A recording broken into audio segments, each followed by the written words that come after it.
জয় Hind. Hello' নমস্কাৰ, welcome to my YouTube channel Shankuraj 44। 2008 চনৰ 5 June তাৰিখে মই ভৰ্তি হৈছিলোঁ কামাণ্ডো বেটেলিয়নত, মানে ইয়ালৈ আহিছিলোঁ আৰু তেতিয়াৰ পৰা 15 বছৰ অতিক্ৰম কৰিলোঁ। গতিকে মই থকা ঠাইটো, মোৰ ঘৰখন, নিজৰ জন্মঘৰখন এৰি মই ক'তনো 15 বছৰকৈ আছিলোঁ, সেই ঠাইখিনি ধুনীয়াকৈ অকণমান দেখাম। গতিকে আপোনালোকে চাই থাকিব।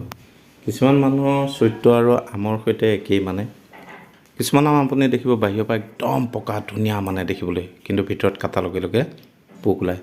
তেনেকৈ কিছুমান মানুহ আছে যাৰ চৰিত্ৰটো মানে বাহিৰৰ পৰা আপুনি ধৰিব নোৱাৰে। একদম পকা আমটো দেখি চিলচিলীয়া, কিন্তু ভিতৰত মানে বহুত পোকে ধৰা আছে। এতিয়া আপোনালোকক দেখাই আছোঁ এয়া আনাৰস। চাওক কিমান ধুনীয়াকৈ আনাৰস লাগি আছে, আৰু এয়া লাগি আছে আছাম কামাণ্ডো বেটেলিয়নৰ মেইন গেটতে, মানে মেইন গেটৰ ফ্ৰণ্টতে লাগি আছে। মধুৰি আছে, আম আছে।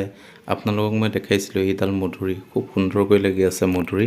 মই দেখাই আছোঁ আপোনালোকক মধুৰি কলি দুটামান। প্ৰায় ইণ্টাৰভিউ দিব অহা ল'ৰা ছোৱালীখিনিয়ে চিনিয়ে পায়, যোনে মান্দাকাটাত ইণ্টাৰভিউ দিছে তেওঁলোকে। এয়া মধুৰি, খুব ধুনীয়াকৈ মধুৰি লাগিছে। সেইডাল আম, আৰু গেটৰ ভিতৰলৈ গৈ আপোনালোকক দেখাই আছোঁ এটা খুব ধুনীয়াকৈ মন্দিৰ নিৰ্মাণ কৰিছে। যিহেতু গেটটো সোমাই আহি এনেকৈ শিৱ মন্দিৰ এভাগ পায়, কথাতে কয় নহয় যত জীৱ তত শিৱ। যিহেতু মন্দিৰভাগ পায় ন, গতিকে প্ৰণাম এটাটো কৰি যাবই লাগিব। মন্দিৰত প্ৰণাম এটা কৰি মই ভিতৰলৈ প্ৰৱেশ কৰিম, মানে ভিতৰলৈ যাম আৰু আপোনালোকক দেখাই থাকিম ৰাস্তাটো। আৰু এই বেটেলিয়নটোতে মই যিহেতু 15 বছৰ অতিক্ৰম কৰিলোঁ, গতিকে মই বেটেলিয়নটোৰ ৰিভিউ এটা আপোনালোকক দি আছে। শিল্পীৰ হাতৰ পৰশত পাথৰেও প্ৰাণ পাই উঠে। এয়া কি ধুনীয়াকৈ ফুল ৰুইছে আমাৰ আৰক্ষী জোৱানসকলে, গতিকে মই আপোনালোকক দেখালোঁ।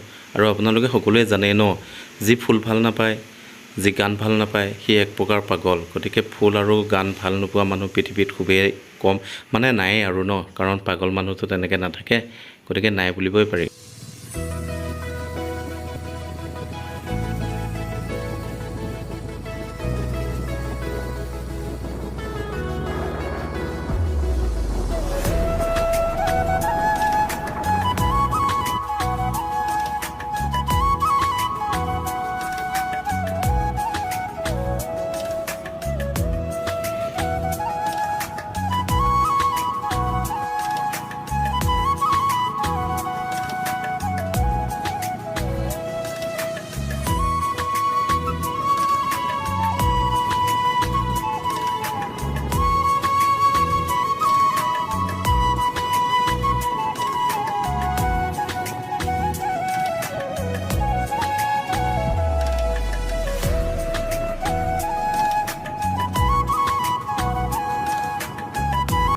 দৌল গোবিন্দৰ পৰা আপোনালোকে বেজেৰা ৰোডে আহি থাকিলে ধুনীয়া দৃশ্য দেখা পাব। ৰাস্তা দুয়োকাষে খুব সুন্দৰ গছ বনেৰে ভৰা, আৰু সন্মুখত পাহাৰ।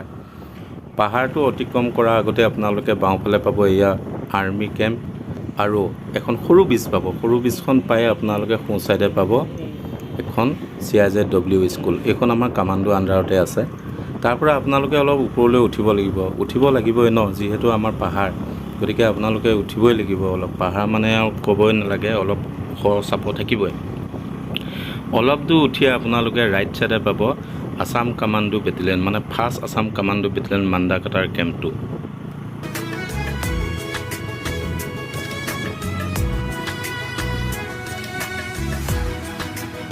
কেম্পৰ ভিতৰত সোমাই আপোনালোকে ক্ৰমান্বয়ে ওখই পাব, যিহেতু পাহাৰ, গতিকে ক'তনো চাপ পাব হয়। এয়া দেখিছে ধুনীয়াকৈ ৰিলছ বনোৱাত লাগি আছে ল'ৰা ছোৱালীবোৰ। এয়া হৈছে তলৰ ফেমিলি লাইনৰ ল'ৰা ছোৱালী।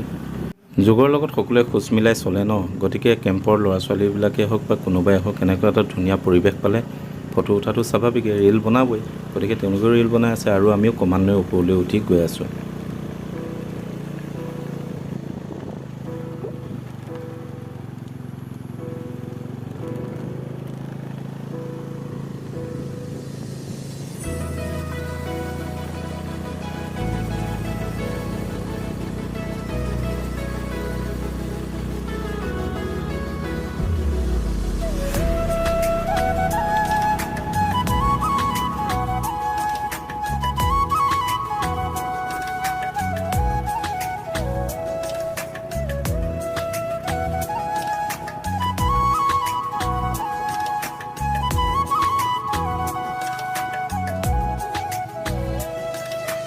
অলপ দূৰ আহিয়ে আপোনালোকে এটা ধুনীয়া টাৰ্ণিং পাব, মানে এছ টাৰ্ণিং। এইটো এছটো লিখীয়া, গতিকে এছ টাৰ্ণিং কৰে। এইটো চাওক, এইটো হৈছে BP হাউচ, মানে বুলেট প্ৰুফৰ ঘৰ এইটো ঘৰ আচলতে আমিয়ে বনাইছিলোঁ মানে ফিটিং কৰিছিলোঁ। যিহেতু আমি 2008 চনত ইয়ালৈ আহিছিলোঁ, তেতিয়া এই ঘৰটো আমাৰ দ্বাৰা কৰোৱা হৈছিল। মানে আমাক দেখাই দিছিলে এনেকৈ কৰিবলৈ, যিহেতু আমাক কৰিবলৈ দিছিলে, গতিকে আমিয়ে কৰিছিলোঁ। আৰু সেইটো আমাৰ জীৱনৰ এটা কালাৰফুল মেমৰি হৈ থাকিব।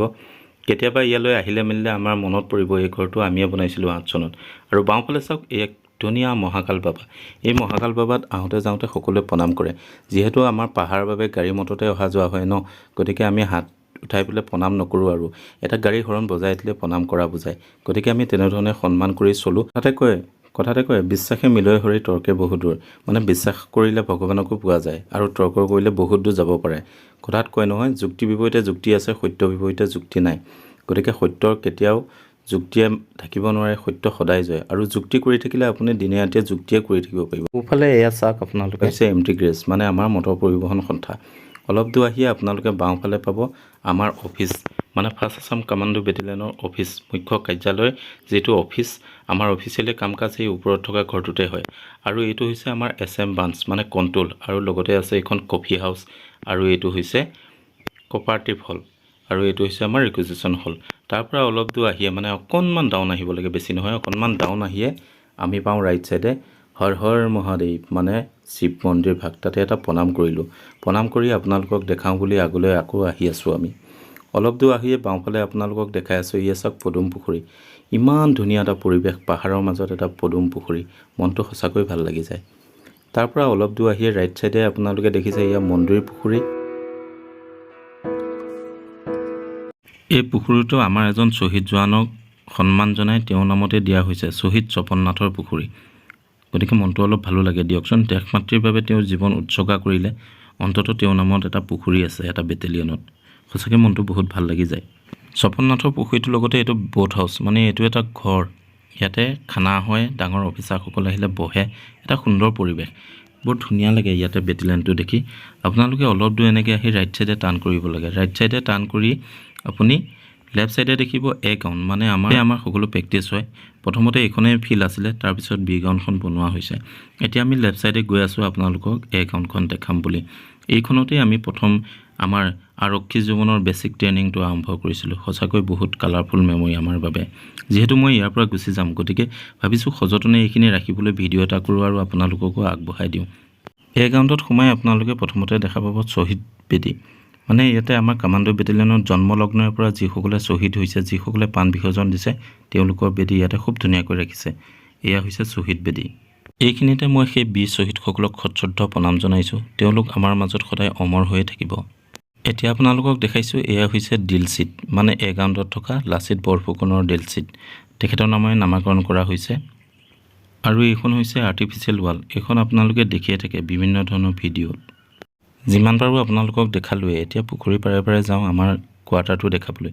মানে বি গ্ৰাউণ্ডৰ ওচৰতে আছে আমাৰ ফেমিলি লাইনৰ কোৱাৰ্টাৰ, আৰু মই তাতে থাকোঁ, গতিকে সেইটোও দেখাম আপোনালোকক। লেফ্ট চাইডে যে দেখিছে এইটো মটৰটো, ইয়াৰ পৰা আমাৰ পানী যায়, মানে যিটো পানী আমি গা ধোৱাত ব্যৱহাৰ কৰোঁ, সেইটো আমাৰ পুখুৰী পানীয়ে হয়।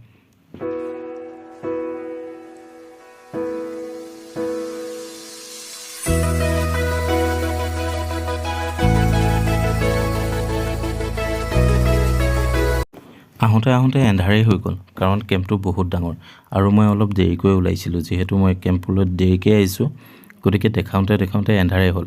এতিয়া দেখাওঁ আপোনালোকক বাওঁফালে। এয়া চাওক, বাওঁফালে এইকেইটা যে বেৰেক দেখিছে, এইকেইটা হৈছে ৰিক্ৰুট বেৰেক। মানে নতুনকৈ ভৰ্তি হ'লে ইয়াতে থাকে, বা কিবা কোৰ্চত আহিলে এওঁলোকক ইয়াতে ৰখোৱা হয়। ওপৰৰ ফালে এইটো গোটেই বেৰেক ভৰি আছে, সেইখিনি দেখাই গৈ আছোঁ আপোনালোকক। এন্ধাৰ যদিও আপোনালোকে অলপ চাব আৰু ধৰিব পাৰিব কিছু অংশ। তাৰ পৰা অকণমান দূৰ আহি এনেকৈ আমি অকণমান আপ উঠিব লাগে। আপ উঠিয়ে আপোনালোকে দেখা পাব লেফ্ট চাইডে এই ঘৰটো যে, এই ঘৰটোতে ইনষ্ট্ৰাক্টৰসকল থাকে। এতিয়া আছে গেট ফৰ ওমেন, মানে 6টা কামাণ্ডো বেটেলিয়নৰ যিসকল গেট ফৰ ওমেন আছে, তেওঁলোক এই ঘৰটোতে আছে বৰ্তমান। আৰু ৰাইট চাইডে আপোনালোকে দেখা পাব আমাৰ ফাৰ্ষ্ট আছাম কামাণ্ডো বেটেলিয়নৰ গেষ্ট হাউচ। ইমান ধুনীয়াকৈ বনাইছে। গেষ্ট হাউচটো এদিন মই আপোনালোকক দেখাইছিলোঁ। মই যে পৰ্দা লগাবলৈ গৈছিলোঁ, সেইটোৱে হৈছে আছাম কামাণ্ডো বেটেলিয়নৰ গেষ্ট হাউচ। খুব ধুনীয়াকৈ বনাইছে। আৰু অলপ তললৈ আহিব লাগিব, বেছি নহয়। অলপ তললৈ আহি লেফ্ট চাইডে পাব বিল্ডিং এটা। চাওক, এইটো সুন্দৰকৈ বনোৱা এইটো বিল্ডিং দেখিছে, এই বিল্ডিংটোতে মই থাকোঁ, মানে মোৰ কোৱাৰ্টাৰ ইয়াতে আছে। গতিকে ইমানখিনিলৈ দেখালোঁ আৰু বিৰগানখন নেদেখাওঁ, কাৰণ বিৰগানখন আপোনালোকে দেখিয়ে থাকে। আজিলৈ ভিডিঅ'টো ইমানতে সামৰিছোঁ। যদি ভাল পাইছে লাইক কমেণ্ট কৰিব, আৰু যিসকলে নতুনকৈ মোৰ ভিডিঅ'টো চাই আছে প্লিজ চেনেলটো ছাবস্ক্ৰাইব কৰিব।